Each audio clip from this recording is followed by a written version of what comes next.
Listos. Gracias. Gracias. Entonces, recapitulando, vamos acá. Al momento de aprender, cierta cantidad de estrés es adecuada y de hecho aumenta la consolidación.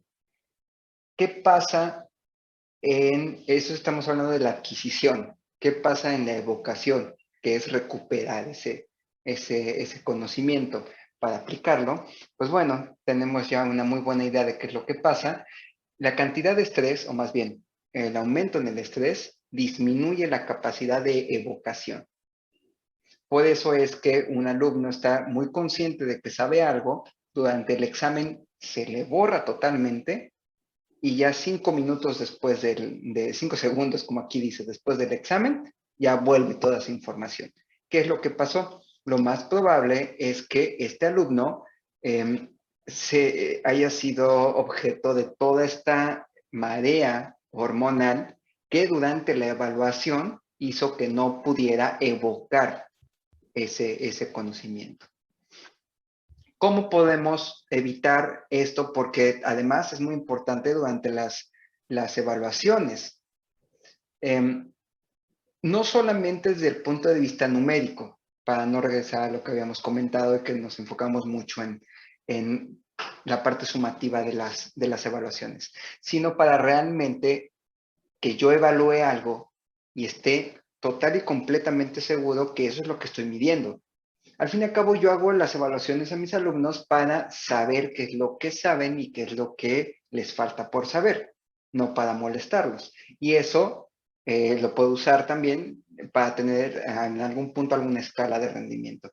Pero la situación principal es para ver qué es lo que sabe el alumno. Mi herramienta puede no estar midiendo adecuadamente lo que yo quiero medir si está velada porque las situaciones o la condición en la que se hace esa evaluación es estresante para el alumno. ¿Tengo una participación? ¿Dinora o...?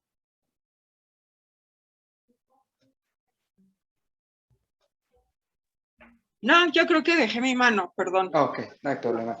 Aprovechando, quien me quiera decir,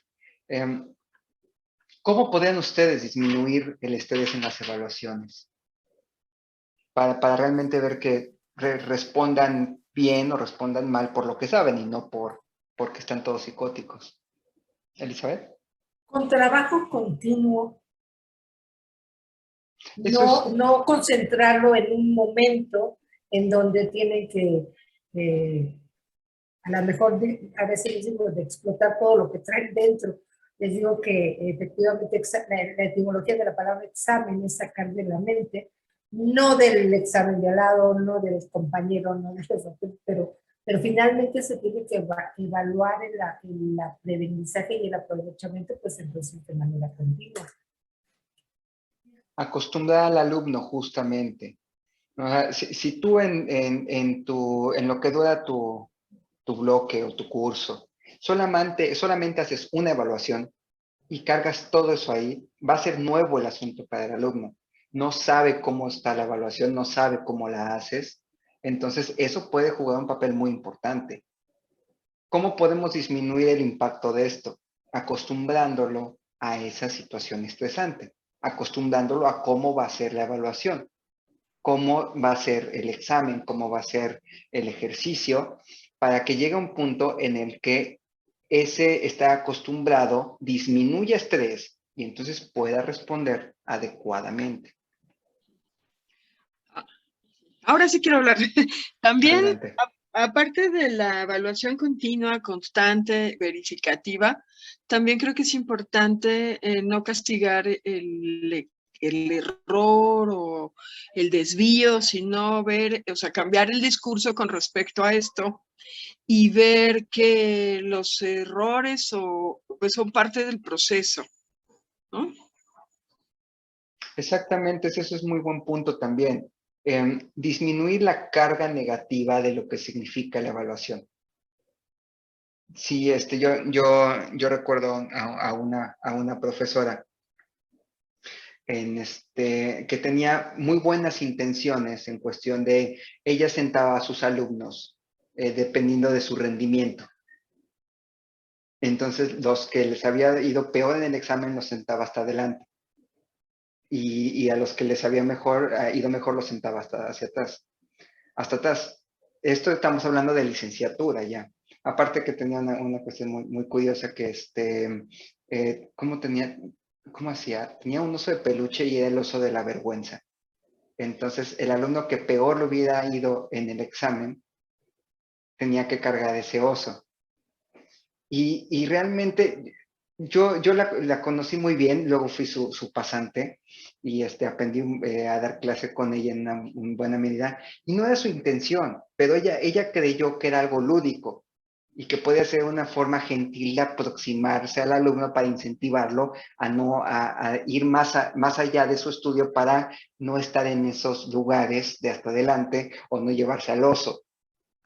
Y había personas, yo recuerdo muy bien, a pesar de que fue ya hace un tiempo, que le daba risa llevarse al oso, pero también recuerdo personas que era realmente algo traumático que le asignaban eso. Y obviamente muchas personas iban con la carga emocional de, oh, por Dios, me va a exponer. Cuando la profesora no quería exponerlo, se le ocurrió que esa era una buena forma. Muchas veces hacemos cosas desde el punto de vista del desconocimiento que pueden afectar al alumno. Para nosotros puede ser un comentario que nosotros consideramos inofensivo, como de, mira, ya sabemos que a quién le fue mal. Porque tú en algún punto estás tan acostumbrado a que los alumnos, vas a tener alumnos que les vaya mal, que les vaya bien, que les cueste más, que les cueste menos, pero para ese alumno, ese comentario puede ser exponerlo frente a toda la clase. Y a partir de ese momento va a tener la carga negativa de las evaluaciones por ese comentario que desde tu punto de vista fue inofensivo. ¿Sí, César? Sí, de todo eso que está mencionando, profesor, estoy pero completamente de acuerdo. Yo tengo un caso de un profesor igual en cierta materia, donde cuando conoce a los alumnos, lo primero que les dice que en la materia primero está él y en segundo lugar está Dios, y todas las demás opiniones no importan. Entonces yo creo que desde ahí se va creando esto del estrés para que cuando este profesor evalúa, pues el alumno técnicamente va derrotado. Entonces tiene toda la coherencia lo que me dice. Y además, imagínense en algún punto que el alumno, al profesor se le fue algo como a nosotros N cantidad de veces para las cosas, por ejemplo, el Challenger, y entonces el alumno dice, híjole, pero es que yo lo leí diferente, pero ¿cómo le puedo decir eso si él está a la altura casi de Dios, ¿no? Arriba de Dios. Pero imagínate, arriba de Dios. Por supuesto que eso ya le pasó, y entonces, número uno, pues se estresan en su materia, y número dos, no tiene credibilidad con esos alumnos, por supuesto. Pero en la materia, como él califica, esos alumnos están derrotados.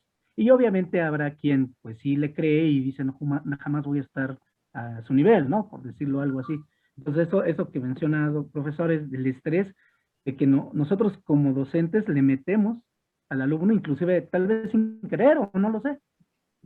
Sí, igual puede ser su propia interpretación. Su interpretación es, ¿sabes qué? Yo me voy a plantear así para que ellos sientan que tienen que ir con todo y que van contra el titán y entonces tienen que ponerse a la altura. Igual esa es su forma de pensar.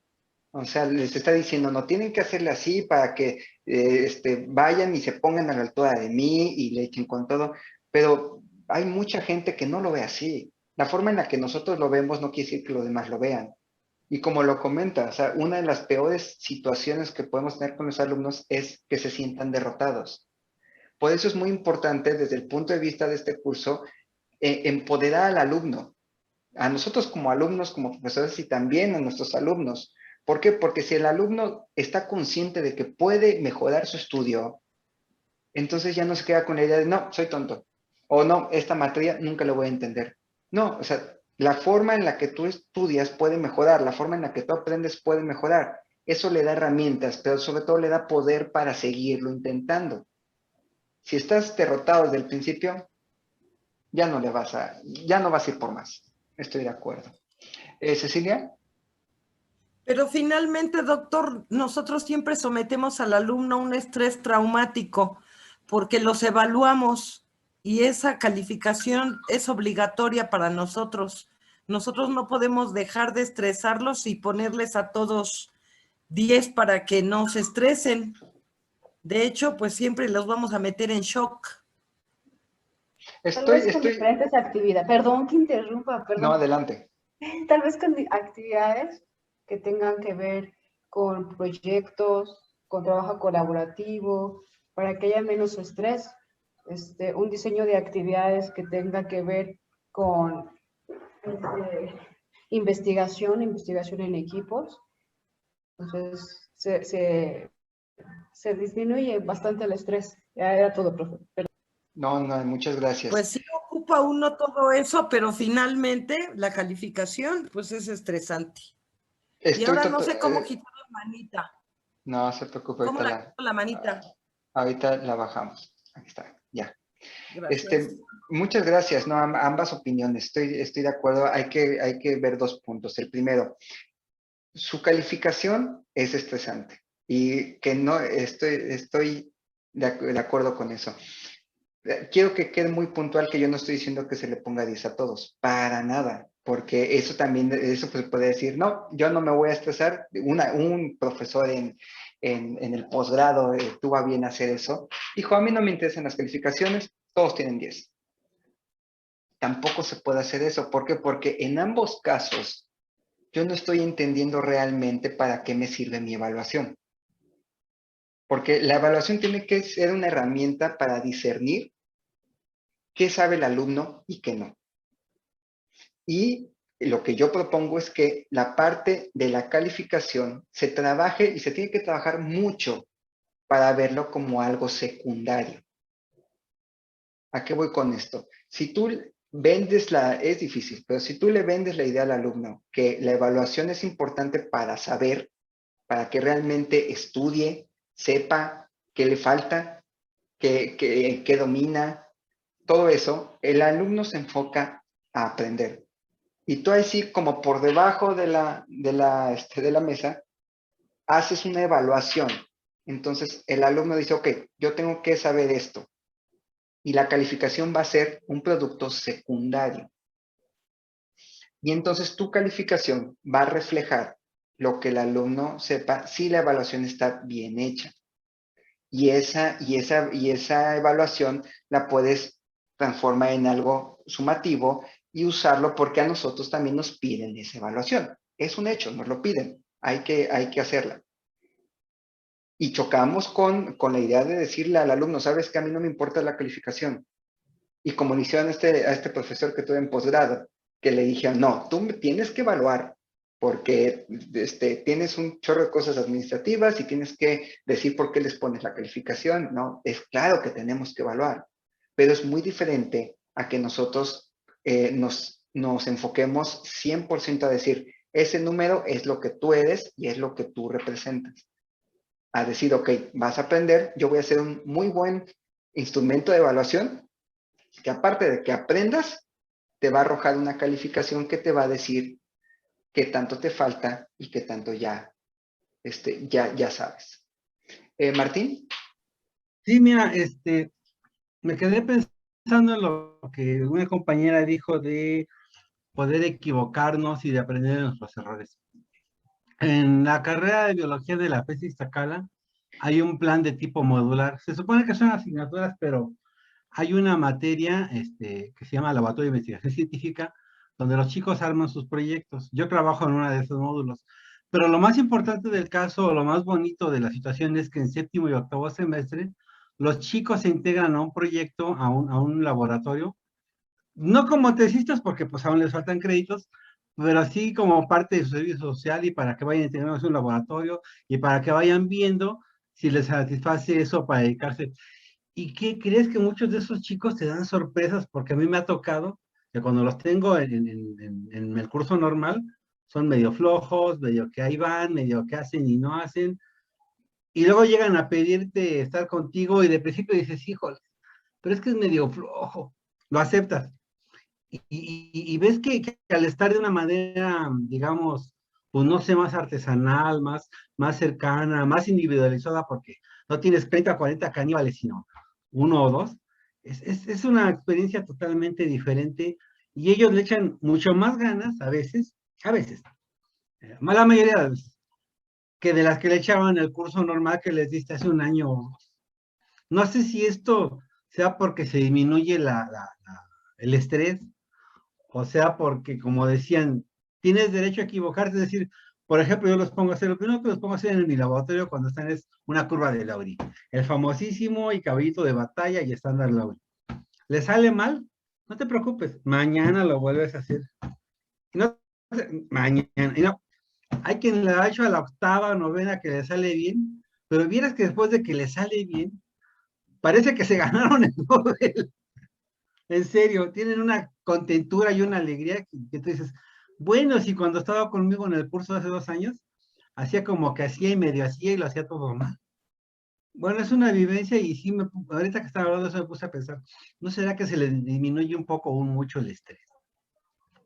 Concuerdo y aquí quiero señalar dos puntos, gracias por esa anécdota. Justamente la primera es, bueno, ya tienen más tiempo enfrentándose a esto y entonces probablemente ya desarrollaron ciertas herramientas para la tolerancia a esa frustración. Y la segunda, cuando están en ese punto, se van acercando a lo que podría ser como un proyecto suyo, si no me equivoco. O sea, ya es algo como más integral, más aplicado, vaya.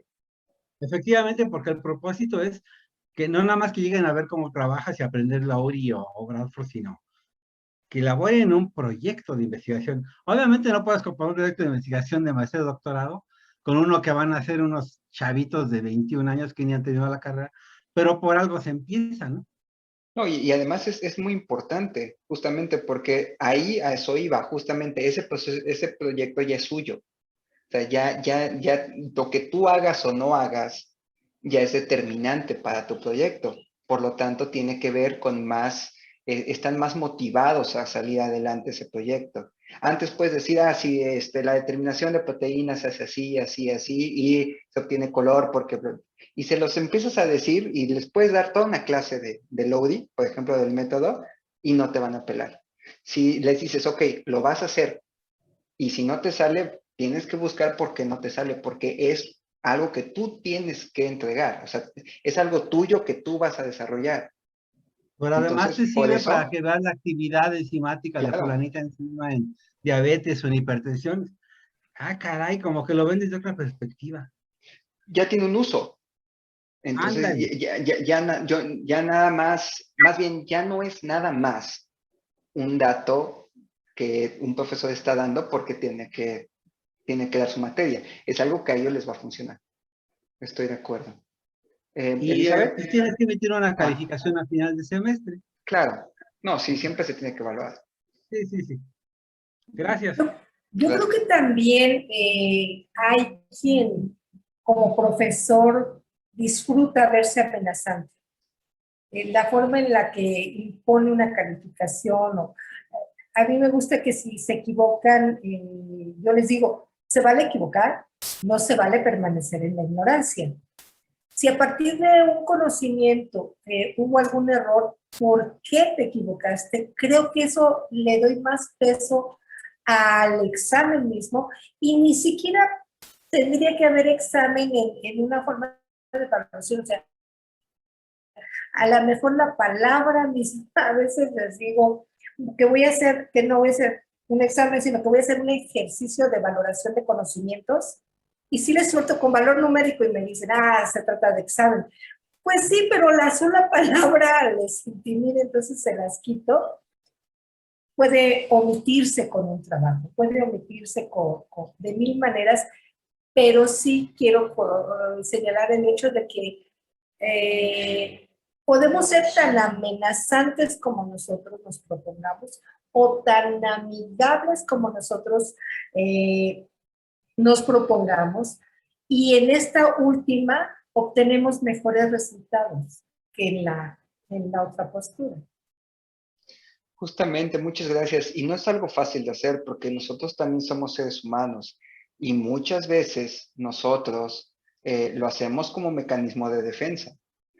al principio o en un tema que no estás seguro o en cualquier momento para reafirmar ciertas situaciones en las que no estás bien fundamentado o tienes ciertas áreas de mejora, impones más para poner ese límite. También porque tratar con niños, tratar con adolescentes, tratar con personas es difícil. Siempre, ¿no? Y en contexto de aprendizaje es también difícil, entonces nosotros nos podemos llegar a poner a la defensiva. Y para que no me falten al respeto, para mantener un orden, podemos en algún punto recurrir a eso. Pero como bien lo menciona, eso puede cerrar más puertas que abrir oportunidades. En cuestión del estrés crónico, vamos a comentarlo, es diferente lo que esperamos ver en cuestión de cómo va a afectar el proceso de aprendizaje.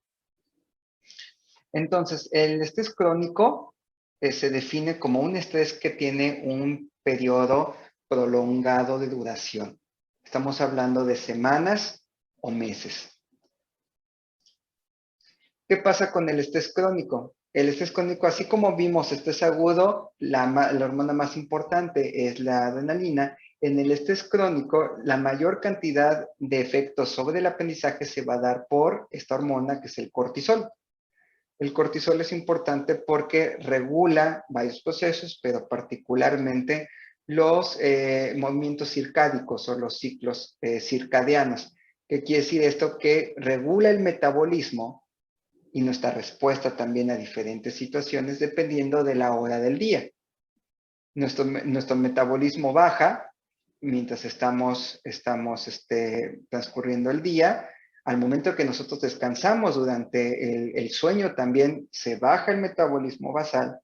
Y justamente antes de que vayamos a despertar, hay un pico de cortisol de esta hormona que aumenta nuestro metabolismo, nos activa.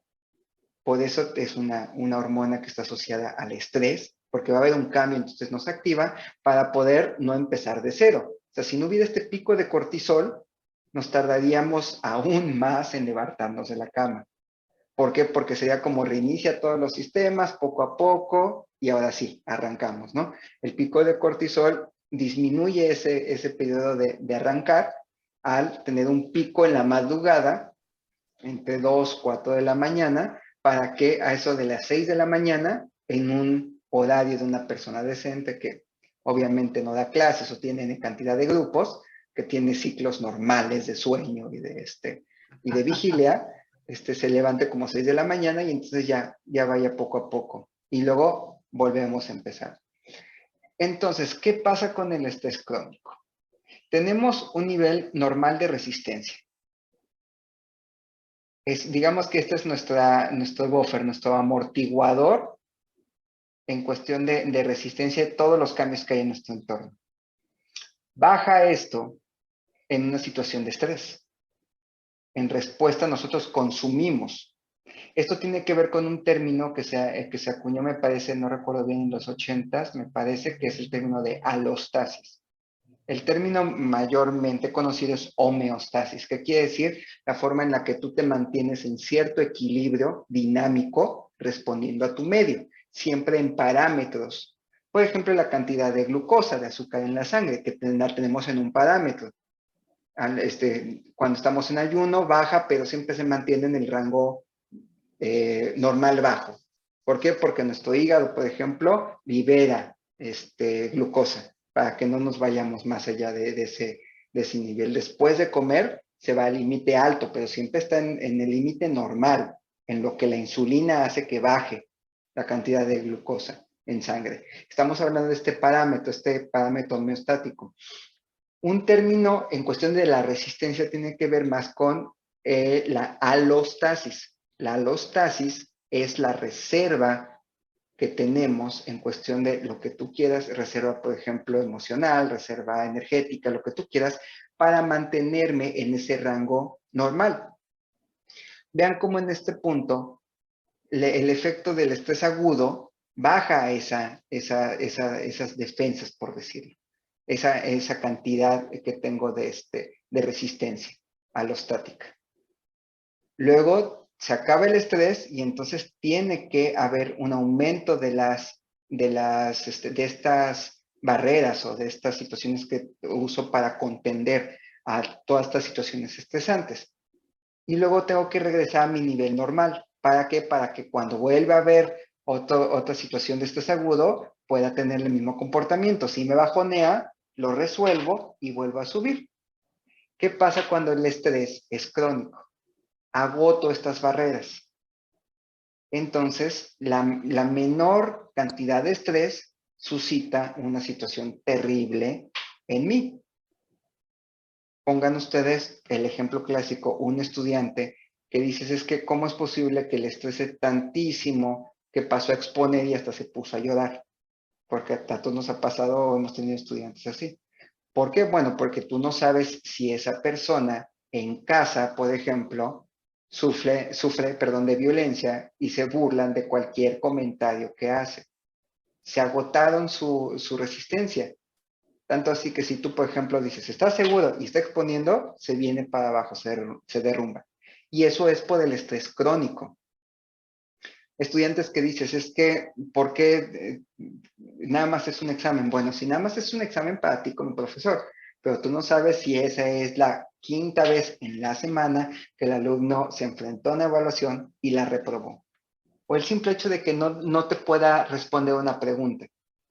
Muchas veces es porque los alumnos ya están agotados. Nosotros mismos como profesores, ¿cuántas veces al final del ciclo respondemos mal a un alumno? Que hasta luego de clase dices, híjole, igual me excedí un poquito acá. ¿Por qué? Porque ya estás agotado. Eso es el estrés crónico. El estrés crónico, la principal hormona que se libera en todo momento durante este estrés crónico es el cortisol, como ya lo mencionamos. Justamente como dicen en el chat, eso es probablemente algo que ocurrió con este ejemplo de esta persona que reaccionó de forma tan violenta. No, dices, bueno, es que no fue de acuerdo a la situación, pero realmente no sabemos qué hay detrás de eso. Entonces, ¿qué acción tiene el cortisol? Que es la hormona que vamos a estar secretando durante el estrés crónico. Ah, bueno, disminuye la respuesta inmunológica. De hecho, por eso han oído ustedes hablar de corticoides. Corticoide es un fármaco con forma o que se parece al cortisol, que imita los efectos del cortisol y que se da para disminuir el efecto inflamatorio, que es parte de la respuesta inmunológica. Entonces, un estrés constante disminuye la respuesta inmune. ¿Qué otra cosa? Cambia la cantidad de glucosa también en sangre. ¿Cómo la cambia? Aumenta una resistencia a que la insulina haga su chamba. Por lo tanto, siempre está con la glucosa arriba la persona.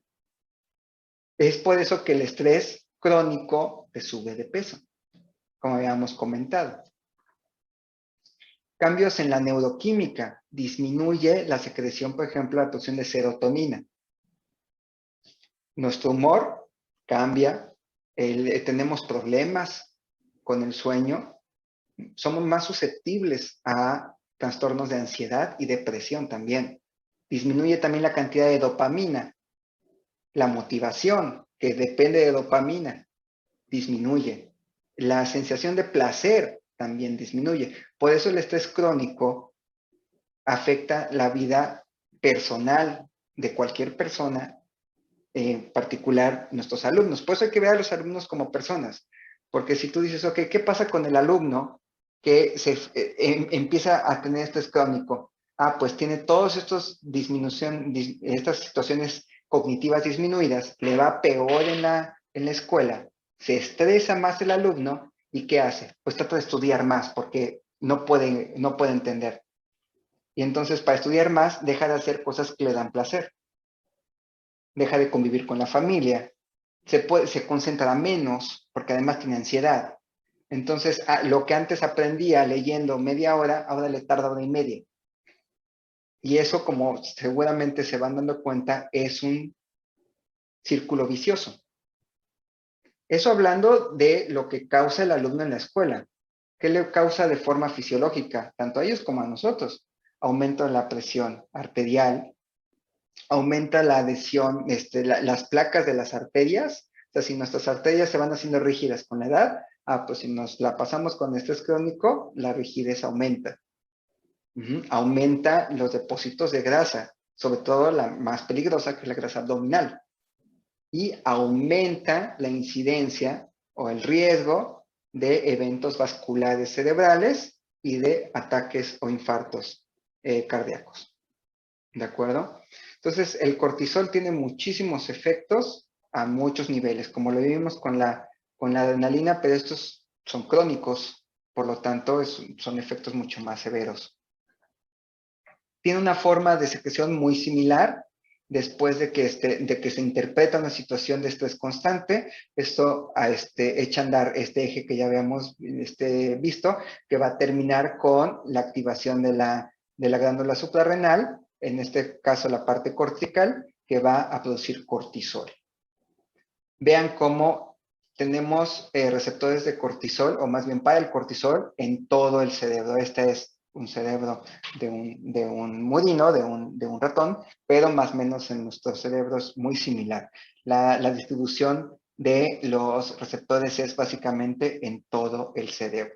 Todo el cerebro responde al cortisol, y el cortisol va a tener como otras hormonas un efecto muy similar, llega a sus receptores, en este caso están dentro de las células, se mete y entonces va a suscitar una respuesta a diferentes niveles. Aquí tenemos otra pregunta. El estrés provoca aumento de peso y también insomnio. La falta de sueño, falta de horas dormido, como una situación independiente también para causar aumento de peso. Sí, efectivamente. Sí, básicamente todo nos aumenta de peso. Eso es lo curioso de esta situación. Para aquellos que hemos batallado con el aumento de peso durante toda la vida, te das cuenta que es difícil encontrar qué situación que no tenga que ver con hacer ejercicio, comer adecuadamente. O sea, todo tiene que ver con aumento de peso. Pero tenemos una sesión exclusivamente para hablar de sueño, y ahí lo vamos a retomar. Pero si te los adelanto, también aumento de peso. El hecho de que tú dejes de dormir con una hora menos de lo que debes, se relaciona con un aumento del 10% de la masa corporal a corto plazo.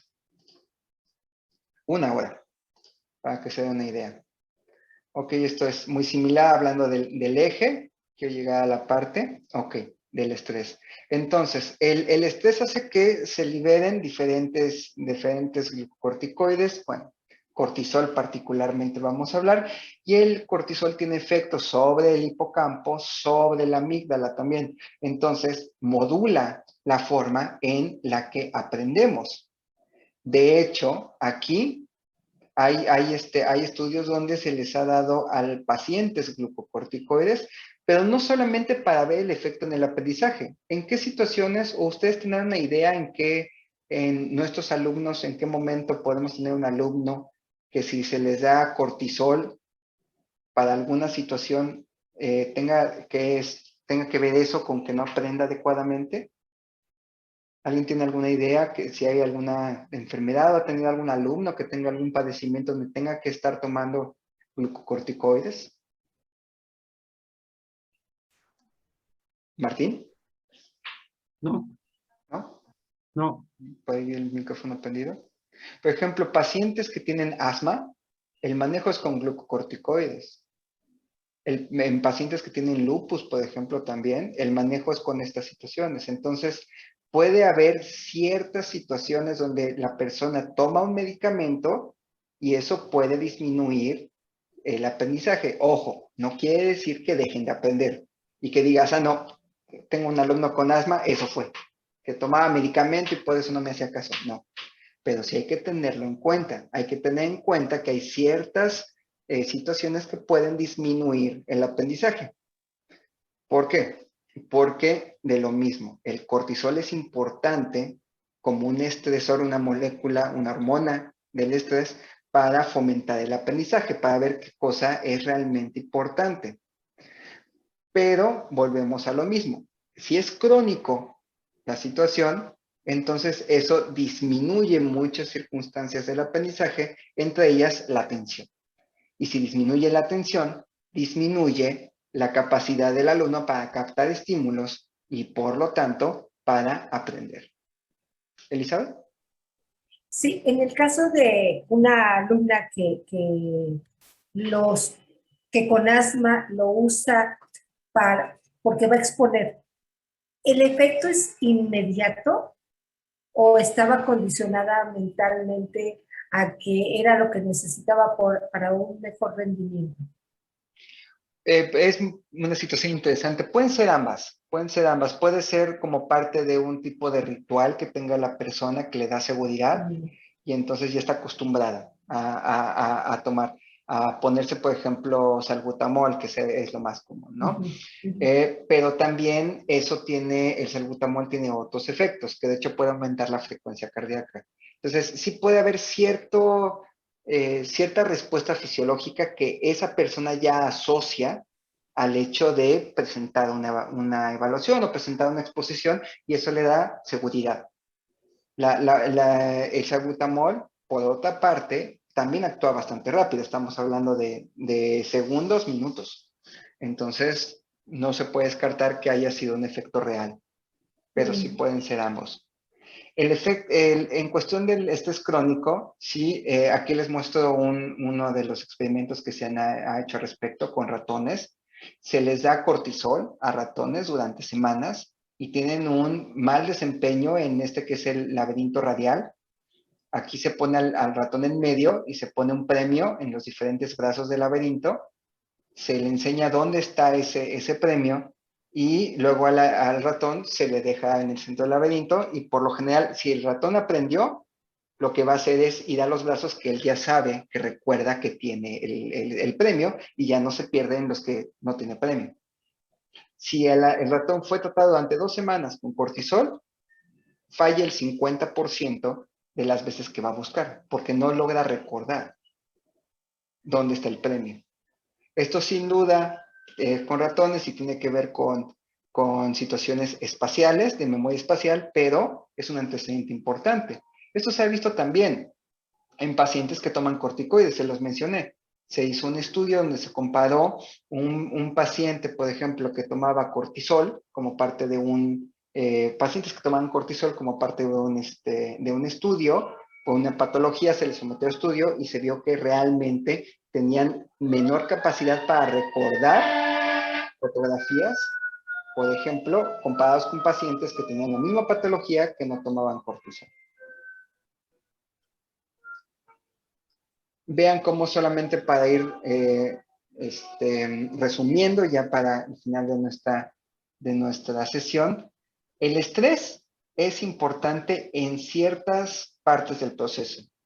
Por ejemplo, antes del aprendizaje, para algo que te produce asombro, que te interesa, que te llama la atención, luego disminuye el estrés, lo aprendes y luego el estrés, por ejemplo, en que digas, mira, esto fue importante, esto no lo pensaba así, esto me sorprendió, lo hace, facilita la memoria.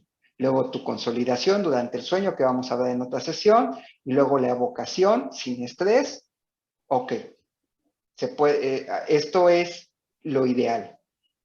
¿En qué situaciones el estrés disminuye la memoria? Bueno, cuando es mucho antes de la parte del aprendizaje. ¿Qué quiere decir esto? Cuando la persona tiene ansiedad por la clase, por ejemplo. Eso va a bloquear el hecho de que se dirija su atención a realmente aprender. El estrés durante la evocación, lo que hablamos de los exámenes. Va a llegar el alumno con mucho estrés a la evaluación, si es algo nuevo, si no sabe qué va a pasar, si es un examen que él considera muy, muy importante, entonces va a tener problemas para la evocación. Y luego para la reconsolidación, si se hace durante el estrés, también puede afectar lo que se aprende. Y ya para terminar, y este es el mensaje final que quiero que quede lo más claro posible. No podemos meter a los alumnos en una burbuja. Se van a estresar. Aprender es estresante. Ir al aula es estresante. Las evaluaciones son estresantes. Totalmente de acuerdo. Pero sí podemos enseñarles a cómo vivir con ese estrés. ¿A qué me refiero? Una situación de estrés agudo va a pasar. ¿Sí? ¿Esto qué te hace sentir? Ah, bueno, me hace sentir esto y esto y esto y esto. Ok, ¿cómo vas a responder? Primero enseñarle a enseñarle a qué es lo que está sintiendo, a interpretar qué es lo que está sintiendo. ¿Por qué lo está sintiendo? A hacer entornos seguros donde se puede exponer poco a poco al estrés. Decirle al alumno, ¿sabes qué? Vamos a hacer una evaluación donde te voy a entregar, igual, ejemplo de medicina, un electrocardiograma y me lo tienes que interpretar en 5 minutos, corre tiempo. Esa es una cantidad leve de estrés. A decirle, ok, vas con tu paciente, ves el electrocardiograma, ya, si no se va a morir. Otra cantidad exorbitante de estrés. Pero poco a poco, ese alumno de medicina va a llegar a eso, pero paso a paso. Identificar por qué los estresamos. ¿Realmente porque es necesario para su formación o es simplemente porque yo tuve un mal día y quiero reafirmar mi autoridad? Como muchas veces lo hemos platicado. ¿Realmente tiene una razón o estoy, disculpando la expresión, una chaqueta mental diciendo que es por su bien? El estrés crónico. ¿Cómo podemos disminuir el estrés crónico? Y también el estrés agudo, pero esto sobre todo el estrés crónico. Recuerden que hablamos de alostasis. ¿Qué tanto tenemos reservas para no caer después de un evento agudo de estrés? Esto que están viendo en pantalla son situaciones que te ayudan a recuperar esas barreras, esas defensas. Si el alumno se ejercita, si nosotros hacemos ejercicio, dormimos, tomar siestas, por ejemplo, se ha asociado a disminución del estrés. Con media hora al día hay cambios reales a nivel de electroencefalograma y a nivel de resonancia magnética funcional. O sea, no son inventos nada más de que la persona se sienta mejor. Meditar. Si hay algo ¿Puedo hacer una pregunta, Doc? Sí, adelante. En el caso del estrés, ¿influye mucho en el trabajo de la tiroides? Sí, justamente también el estrés puede aumentar la producción de hormonas tiroideas. Entonces, sí puede, si hay por ahí cierta patología, puede cambiar el desempeño o los medicamentos que se usan para esa patología, para esa enfermedad. Gracias. No, de nada. Entonces, meditar con 1 minuto de meditación, hay cambios ya en cómo la persona a largo plazo puede mejorar su estrés. Y también situaciones como, por ejemplo, tener una mascota y jugar con una mascota ayudan muchísimo. Y solamente ya, porque ya me pasé de hecho, una disculpa, dejar muy remarcado el hecho de tener en cuenta que el alumno, cuando está estresado, deja de hacer esto. Nosotros mismos, cuando estamos estresados, dejamos de hacer esto. ¿Por qué? Porque nos gana el tiempo. Entonces, si estoy muy estresado porque tengo que entregar calificaciones, empiezo a no comer bien, empiezo a no dormir bien. No voy a hacer ejercicio porque tengo que apurarme con esto. No, ¿cómo voy a dormir si tengo que apurarme con esto? No, es distraerme, no. Me tengo que enfocar en esto. ¿Y qué pasa? Empezamos a ser menos adecuados en nuestro trabajo. Disminuimos nuestra efectividad. Cuando más estresados estamos es cuando menos hacemos estas situaciones y es cuando más las deberíamos hacer. Entonces tenemos que estar conscientes de que tenemos que cambiar el chip nosotros mismos para luego proponérselo a nuestros alumnos y que realmente nos hagan caso. Porque esto no solamente les ayuda en el momento de nuestra clase, sino en el futuro. Saber manejar su estrés. Y que entiendan que no es cualquier cosa.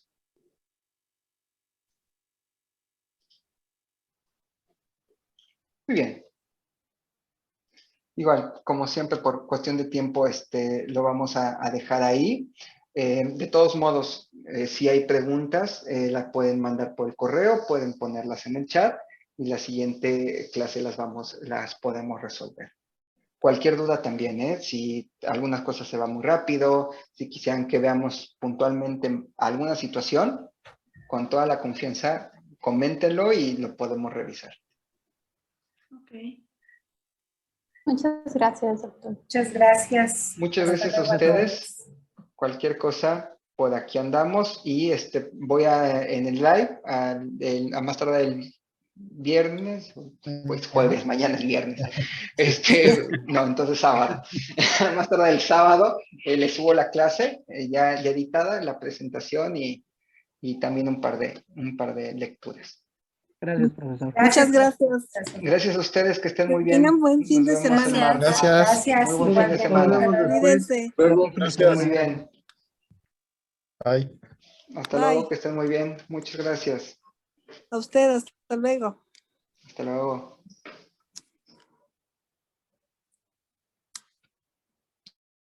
Que estén muy bien, descansen.